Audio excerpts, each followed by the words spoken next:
Oil filter.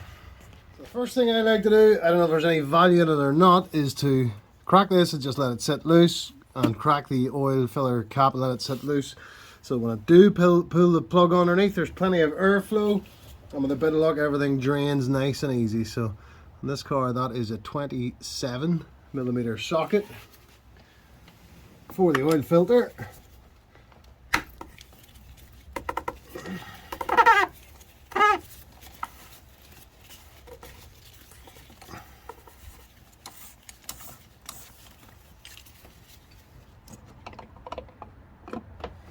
So that's just sitting loose. Now that's sitting loose, I like to crack this loose as well. Just let it sit on top. Now I know there can't be any vacuum effects. There should be airflow through it when I pull the bottom. And in my head, it'll drain better and drain more. But it may not make any difference. Who knows? Doesn't hurt to do it though. So given, in my view, there is no point in saving your money on a DIY oil change if you then die in the process of doing it. So I like to put a 3-ton jack underneath the center jacking point of the car, so that it is not merely being held up by the ramps, and there is a fail-safe in place. The oil filter draining is just behind where that jack is in this car. There's usually a flap there, but it's obviously missing on this car, so I don't need to worry about undoing that. I'll just be able to go straight in and undo the sump plug. So this car, the sump plug is the 17mm.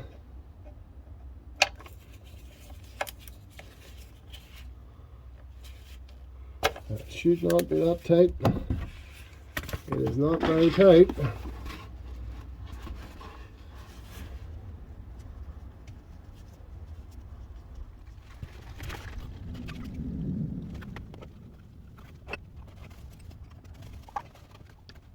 Well, that's merrily draining.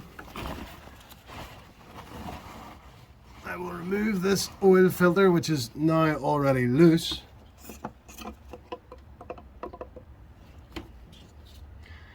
And we'll get that changed for a new one. So this oil filter is in good shape. Nothing concerning going on there. I'll pull that out, replace it with the man filter I have here, and also replace that rubber O-ring. Then we'll pay close attention to this little knob and where it goes in the car, and we'll refit it accordingly.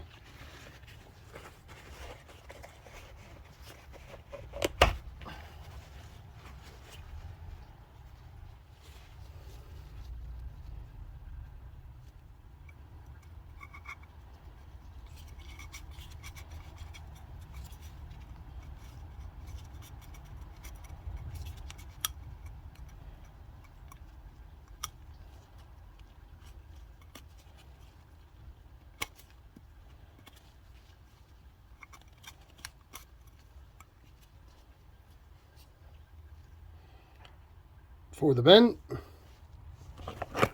we'll open this new oil filter, which comes with crush washer. So there's the filter.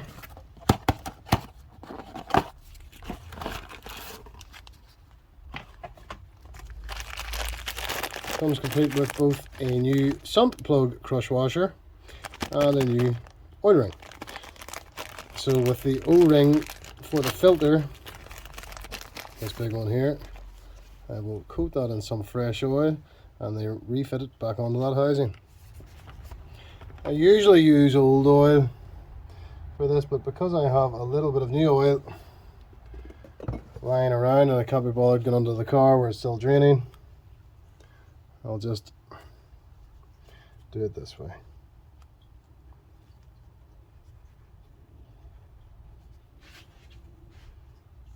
Use some new oil.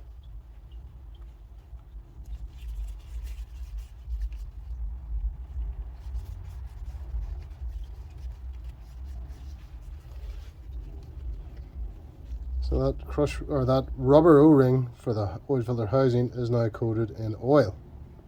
And now we'll fit it.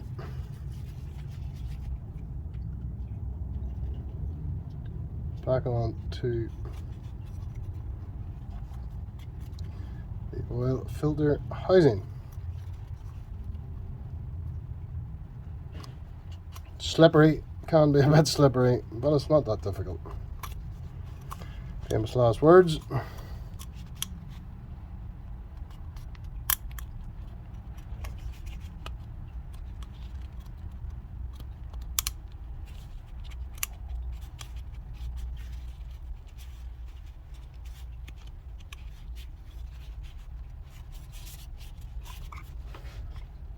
So that's it fitted into its groove. So I'm doing oil change in this car. I actually fit the filter into the car and then put the cap down on top of it. And that is to ensure that I managed to line up that little, you'll see that little nub that runs the whole length of the inside, and also this nub.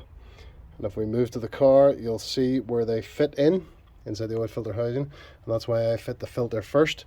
Before I do, I always have a quick look to make sure it is indeed the right filter, and it is.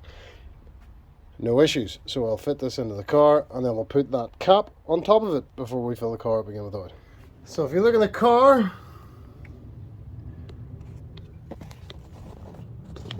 you will see the hole for that nub, and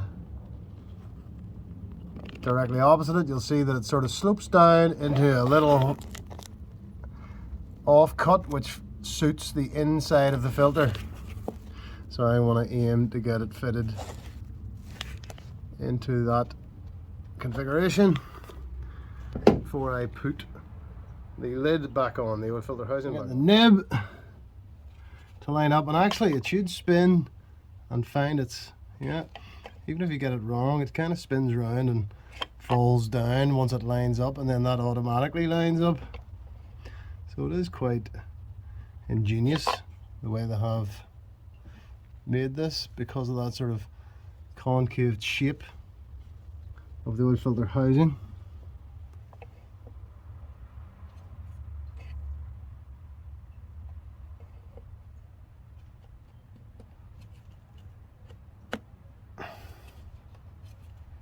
That's it fitted all the way down in. I don't know if you can see from the top, but I'll try. You can see where that little line was, and you remember that is the orientation that it was on the oil filter housing, so can't really tell, but it is down in there. The nub's down the hole and it's lined up properly. Now we'll put this cap back on. A note on the top of it there, it gives you the torque, 25 Newton meters, and we've also inspected the whole way around this to make sure that that O-ring is seated the whole way around correctly. Make sure there's no leaks, and it is saturated in nice fresh oil. So I'll just push that down on top and tighten it.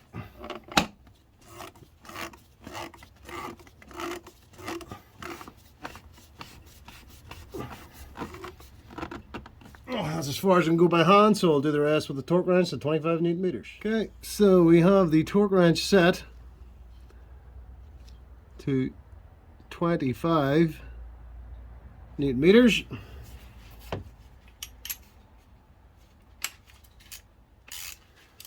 We'll tighten this down until it clicks.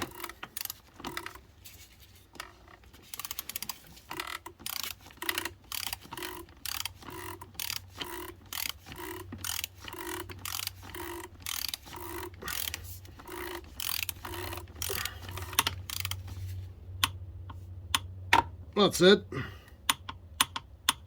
can hear it clicking. It's not very tight. Now this is all tight. I'm going to give it a wee clean with brake clean.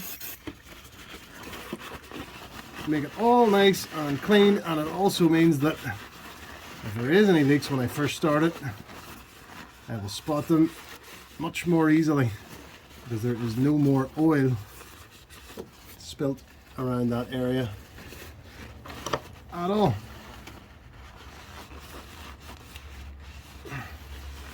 So we're back up to the bench again, and what you probably didn't see earlier was whenever I took that sump plug off, I just pulled the glove inside out to prevent oil spilling anywhere. So there it is now. So I didn't have to carry it back to the bench, dripping everywhere. And I'm going to clean it up and then just check to make sure that the old crush washer came off with it.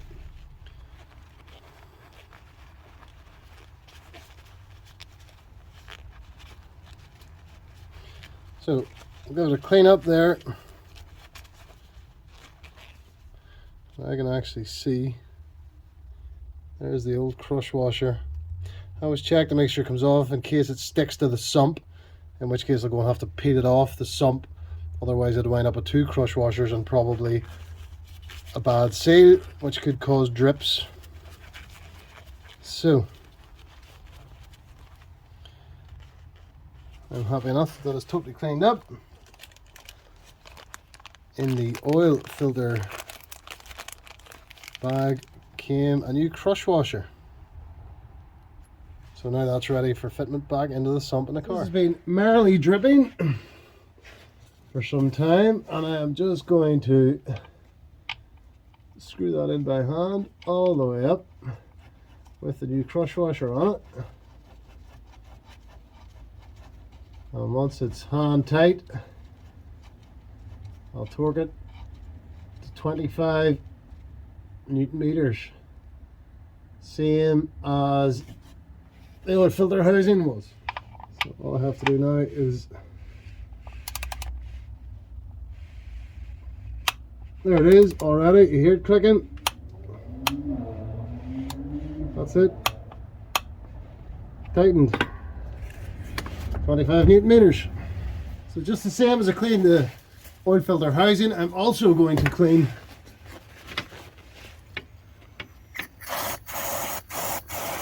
this drain plug housing,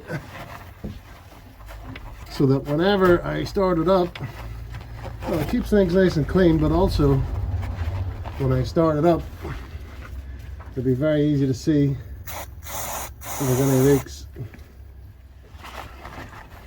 because there is no oil there anymore.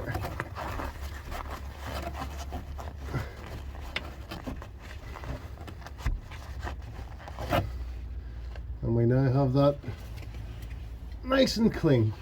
Just for a better look, you can see there, that is the sump drain plug, and it's nice and clean now. If when I first start it later, if there's any oil dripping, I will spot that very easily. So I know this car holds 5 litres, and I also know it was full when I changed the oil. If you look there, you can see the 6, and then the one below it is 4, and the middle is 5. I know this car holds 5 litres, and it was full when I changed it. So I have this bucket sitting at an angle, and I've cleaned the measurement. And I'm going to just lower it down onto the level, nice and slowly. And it just stopped more or less dead on 5 litres, maybe a smidgen over. So the car inside read 5 litres, so I know it was full. I also know it holds 5 litres, so I know it wasn't low on oil, and I'm gonna just put 5 litres in of new oil now. So I think a handy thing for doing your own oil is that you also get to choose what sort of oil goes in.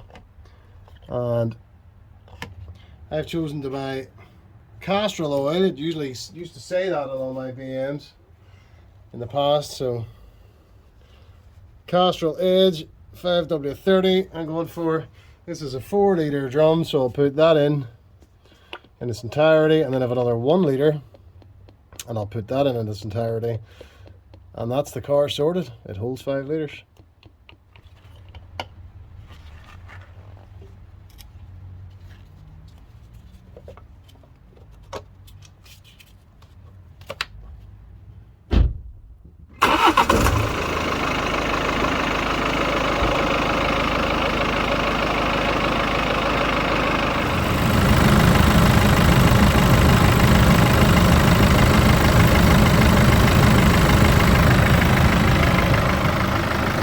No oil leaks, so now I'm going to check the level inside and reset the oil oil change interval. Okay.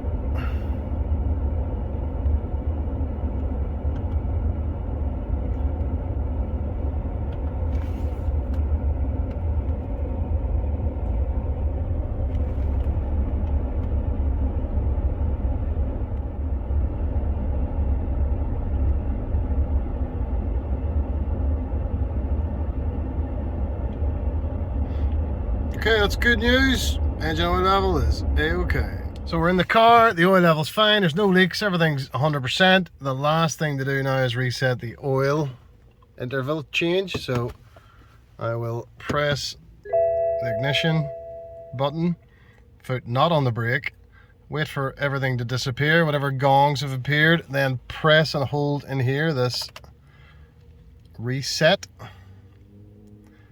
until you get it coming up. There's the engine oil, so let go, press and reset again, press and hold, perform reset, and then let go, press and hold again, reset in progress, and then you just wait until that progress bar is done. Engine oil is now reset. Okay, and then you are